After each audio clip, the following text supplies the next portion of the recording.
He has said, he said it's affordable. Abi? Very affordable. Just shilling money, how much? Apart so if 1 million naira is affordable by even my farmers, how much more all these our professors, our PC can give us more, right? So thank you very much, Dr. Weye. We really appreciate you. Dr. Adebisi told us that it is affordable. Dr. Weye has told us that it is slightly not expensive. Let us now listen to what Dr. Eriosho will tell us about this particular tool. So let us welcome Dr. Eriosho and climate change discussion. Thank you very much, ma'am. Let me just start with already established protocol, but I want to say this. Good afternoon, Mr. Vice Chancellor, and the model. A lot has been said about education and culture, and I believe it is affordable. Yorùbá sọ pé bó o bá ṣe mọ òkú máa mọ nígbà ọba dẹ ẹni náà ni kó máa dùn. Mi ò gbé anybody, I don't think there's anybody here that also have an Android phone, especially our farmers. Yeah, I think we have farmers in the house. Yes. Ṣé farmer àwọn kan wà nípa ẹ̀ tó ní phone tó ní WhatsApp lórí? Ṣé ẹnìkan kan wà tó ní WhatsApp lórí phone ẹ̀? Kò sí. So if all of us can afford to buy a phone that has WhatsApp application on it, it means we can bring into this precision agriculture. Because, and I will explain that. So my own part is on geographic information system and climate forecasting. The speakers, there was something that was common in their speech: data and sensor.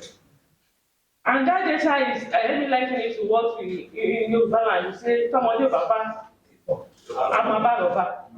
Tuana, kí ni àbàbà? Bàbá àkọ́ni. That is, for us to sustain agriculture, information is very, very key. All these things that we're talking about, there is no precision agriculture without data. But what we see is human activity these days. A lot of people will just build anywhere.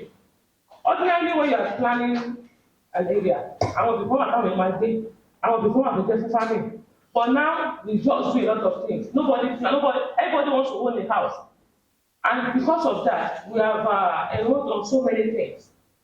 But for us to do precision agriculture effectively, we need data, we need information about what is there on this soil.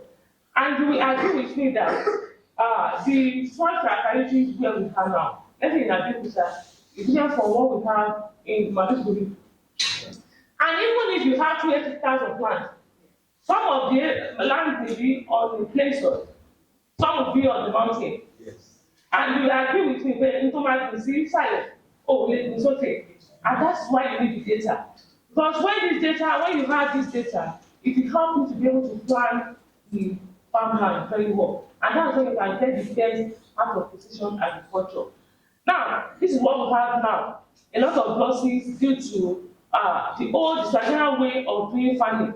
Even sometimes, because some of these people are not key into smart agriculture or precision agriculture, you see that sometimes farmers will go to the farm, especially I was close to some farmers early this year. And sometimes there was one that at a point the man just started crying that home Joe in there was in my office, and I saw even people from a department there moving around that home Joe in here, I don't want it to be. So you can see the pain that can be in the hands of the farmer when there is no rain. But when there is, and that's what happens, you can see that man. So, and this thing is not limited to Nigeria, it's not only limited to the black, even it happens everywhere when there is no planning.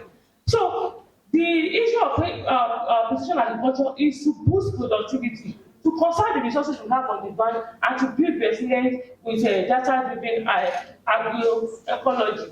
So what is GIS system? So geographic information system is a computer-based system. That word computer-based. And that's why, so the computer that for us to use this precision agriculture, we must have an Okolo, and that Okolo is a computer. And that computer, it doesn't need to be something that is so big. Our phone is a mini computer. And that's why I asked earlier that is there anybody here that does not have a phone? So it means we all have that computer. Now, we need to capture. To capture what? What's happening on it. And anybody that can have an Android phone must have a video camera there. But that video camera, many of us are used to the conventional one. There are some inbuilt applications that comes with our phone that we can use to capture, to store, to even do some little analysis. And so when we get to the field, we'll go for that. So once we have a phone, then we have that computer. So that computer-based system is there with us, and we can visualize the data, of course, before now. So when we do all this that we are doing it with relative to the Earth surface, because wherever you are on the Earth, wọn kò lóun fẹ́ wá sí Nàìjíríà, ó dẹ̀ máa wá láti abroad, tí ò bá lè máa pín tó ń ṣẹlẹ̀ ní Nàìjíríà wa, he won't be able to do that. It means wherever you are, people can track you. You can do a lot of track, you can track things remotely. And that's what this position is. So in precision agriculture, you don't need to be physically available on the farm. Anywhere you are, you can monitor what is happening on your farm. And that's what GIS system is talking about. So it helps us to understand where things are, where are they, and how each of these, how they relate with each other. So a lot of them said about that. These are some of the application of the GIS system. You can do land mapping, you can do remote sensing, and you can do water management. So the key features of GIS mapping, all these interventions. Now the component of GIS, the hardware. The hardware is you need the GPS, you need the drone, you need the computer. So either all of those ones, they are part of the hardware. But all of us do not have drone, but we have computer. So it means we have the hardware, right? Now the second one is the software. The softwares are the application that we use to do this mapping. And once we have the phone, we have Android phone. If you have an Android phone, then you must have Play Store, right? So on the Play Store, there are applications there. So that's where you get the software. So it means we have number one, we have number two. Now the data, that means you need the attribute of what is happening on your side. Now to do this one, there are so many ways. Now, in precision agriculture, most of the the one you can do with your phone, it can be limited in capacity compared to somebody that has a sophisticated one. That is the phone. But the phone, it still doesn't mean that you cannot do something. So the people, you need the engineers, the electric I talk about that, you need the farmers, you need the researchers, then you need the end user. Because your farmer will make you that, but if I don't come then when they are and someone that has been living in a particular area will have more information about what is happening there than someone that just come from nowhere. And that's why you can see a lot of projects that many of our politicians are executing in Nigeria. It's very different because you cannot just go out there and buy a technology and come and adopt it. You need information about that place, and that's where the farmers are needed. And that's why we need. So, when you talk about collaboration before, we had the whole thing here. We had the students here, they are young. We have the farmers, and only one, all team. If I know really did you provide the total music, then I should sit to just when. He may not be able to explain the nitty-gritty of what is happening there, but so people didn't know that, and that's where these people are needed. Everybody here is important. Then the procedure. Now, how do you now do it? And that's what that will lead us to the next one. So the next one is talking about the climate analysis and forecasting. So I said, the climate analysis is you collect the data of what is happening now. Now the forecasting now comes into is now based on what is happening. What is happening now? What happened yesterday? You cannot predict what will happen in the future, and that's where the data part is very important. And because we have not been doing this, that's why the issue of this lane that is for at the right time this year put a lot of people in trouble. When you have this data, when you have been monitoring the pattern, you would have seen people. You don't need to be on the fact that this is likely to be what will happen tomorrow, and that is the precision of how accurate that thing will be will depend on what? The data you put into that system. And that's why the data that we're talking about. So the information to pass a movie, how accurate your data is, will determine the accuracy of the what of the precision agriculture. And that's why everybody is important. You need the sensors on the farm to take the data. And before you even do anything on the farm, you have to know what is there. And that's where the land graphic that he talked about. So what are some of these are some of the tools that you can use to do the climate analysis to understand the weather pattern. One of the one that picture here, the first one, is just a typical explanation of a weather station that you can have on the farm. It can be so complicated, but there is one that even the students in my department, we designed one last year. And what we spent, we didn't even spend up to $200,000 to develop one. No, it's small, but it can still do. And as you are taking this reading, it is not only storing it, you can connect it to the cloud. And somebody was talking, my earlier speaker talked about internet. Yes, you need internet, but there are some of these applications that can work offline. So maybe when we get to the practical part, we'll look at it. So when you need the, of course, you need the internet to save the information. But when you are not connected to the internet, you can still be on your farm and still be using some of these applications. Once you have an Android phone that has a Play Store on it, then the other one, the satellite data, of course, for this latter one, you need a drone. So it's the next slide, please. So the synergy now, when you combine GIS and climate ecological practice, you can be able to map the baseline. You can apply climate forecast because you would have known the pattern. Ọdún mẹ́rin, we had this data. Ó ṣe máa ń rọ̀ ní Ìbàdàn yá sí ìgbé lọ sílẹ̀. Where we are getting 5, we are having 4 now. What would have happened? So when you have this information, you study the pattern. That will help you to be able to say, this is what will happen, and that's what technology is all about, and that's what precision agriculture. That's what we are here to preach to you. So you can monitor and adapt. Sorry, the next slide. So the barriers, a lot of barriers have been mentioned, the high cost, the technical skills. But I believe with the little that we have in Nigeria, we can start. And I believe that's why we are having this training. This training here, we have everybody that is needed is here. Even to start small. You can start. One thing about technology is that don't be afraid of technology. Start small and expand big. The cooperative farmers can collaborate. If you cannot buy, if you can buy a drone, it's not far from it. Although it could be in sharing, but with time, I'm valuable. What about the one we can do? At least in my department, we've been able to design a software.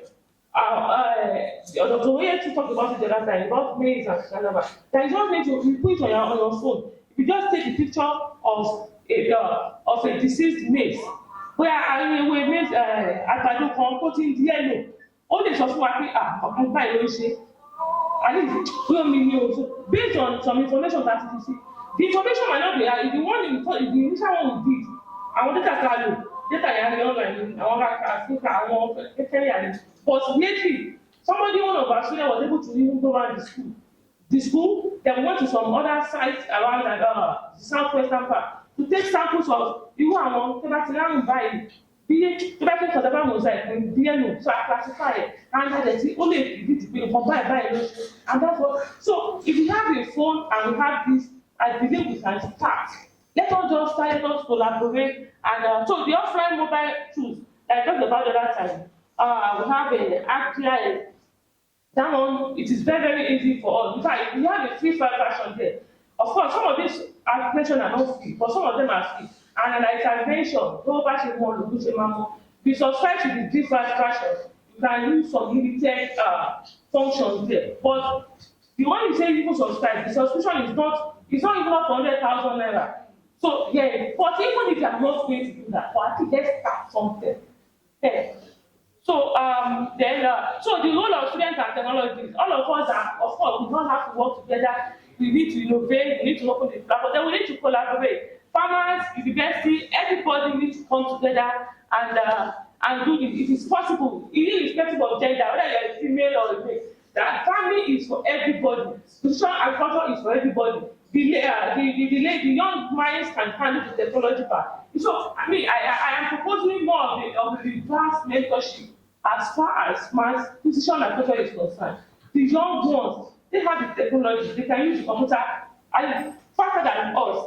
The farmer, do we agree with me? Yeah. But we have that more. Àwọn tó ń ṣẹlẹ̀ ní ìbàdàn, so tábà jọ pápákọ̀, we can be able to help each other and start something. And I believe if we do this effectively, we can start on the good note. So we can see when you don't have precision agriculture and when you have, this is what will happen. Everybody will smile.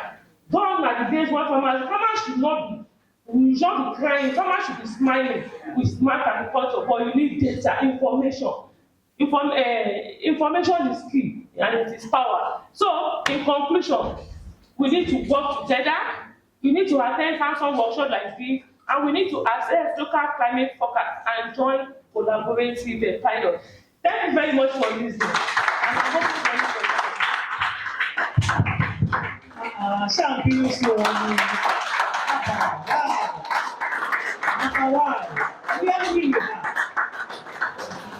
Thank you very, very, very much, Dr. Eriosho. Yes, now I can now put the three together for the precision agriculture. The first person said it's affordable. The second person said it is not expensive. Now the third person said, God bless you, sir. Thank you for helping me to complete that statement. So in all, what can we conclude? Drone, is it expensive? It's not expensive, right? Is it affordable? It's available. Thank you, sir. God bless you, sir. I like that word. It's available. So I believe fly. So we want to do what? We want to fly. So please, can we all stand on our toes? Thank you. Ogami, so we want to do our wings like that of the drone. But the drone, you much like. So we first of all start at a little space. Yeah, let's go. You must be doing it. You start on your toe, tip toe. Now drone it. Drone it. Drone it. We want to do 360 drone. I don't know how I'm going to do it now. 360 drone. Yeah, I believe we are a bit energized now. Thank you very much. Please, we can all have our seats. Thank you very much, stars and mats. So, coming up on board now is going to be another very beautiful and interesting discussion on livestock production. Livestock production. We have talked about crops, we've talked about climate, we've talked about everything. Now,